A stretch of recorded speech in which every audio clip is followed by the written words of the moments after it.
Okay, this is my respiratory and assessment video. We've already prepared and did the general survey and the neuro assessment. So now Amber, we're just gonna jump right into your respiratory and cardiac assessment. So I'm looking at your skin for any lesions or discoloration. I'm making sure that it's intact. I'm observing your chest for symmetry, size, and shape.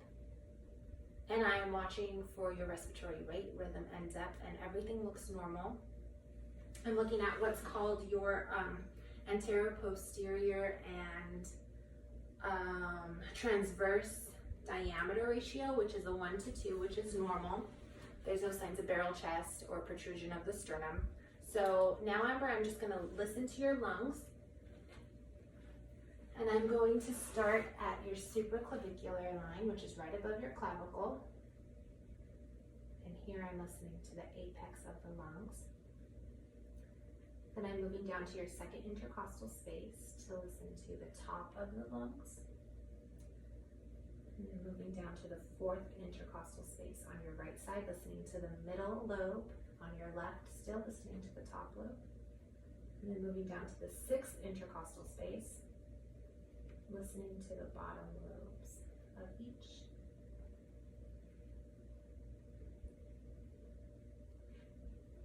One more deep breath for me, Amber.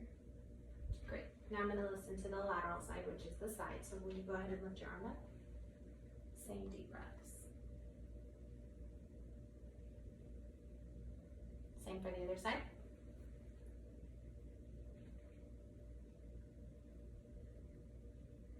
Okay, and everything sounds normal. I don't hear any crackles or wheezing or rales, which are all abnormal lung sounds. I'm actually now going to auscultate your heart. I'm going to listen to the different valves, starting with your aortic valve, which can be heard on the right side in your intercostal space. Then moving over to the pulmonary valve on the left intercostal space. And then moving down to your Erb's point in the third intercostal space, and your tricuspid valve at your fourth intercostal space, and the mitral valve, which is in the fifth intercostal space. Perfect. Now I'm going to go up with the bell of my stethoscope and listen for any murmurs.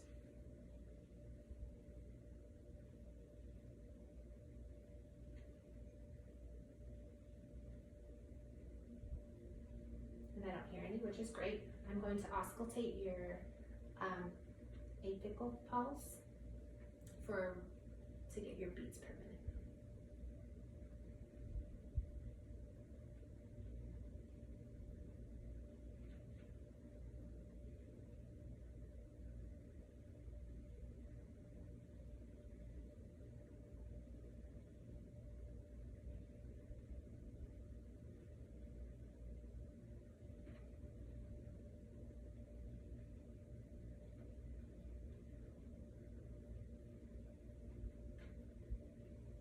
So I listened for 30 seconds and you had 72 beats per minute, which is normal. You want to be in the 60 to 100 range, so that's great. And now I'm going to palpate. So just let me know if you have any pain. I'm feeling for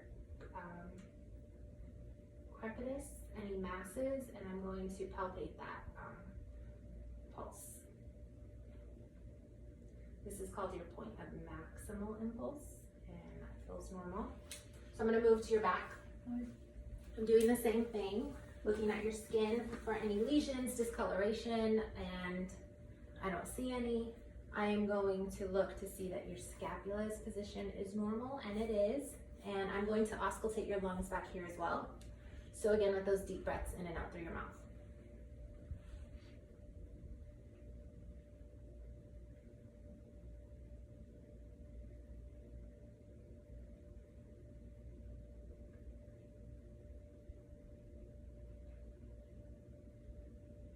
Those were your upper lungs I was listening to. Now moving to your lower lungs.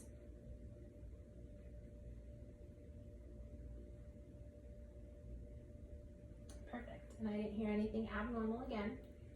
So now I am going to palpate, which means I'm just going to feel. So let me know if you have any pain or tenderness when I touch you. No. Okay, Now I'm going to feel for costovertebral angle tenderness. So let me know if you have any pain when I touch you there. No.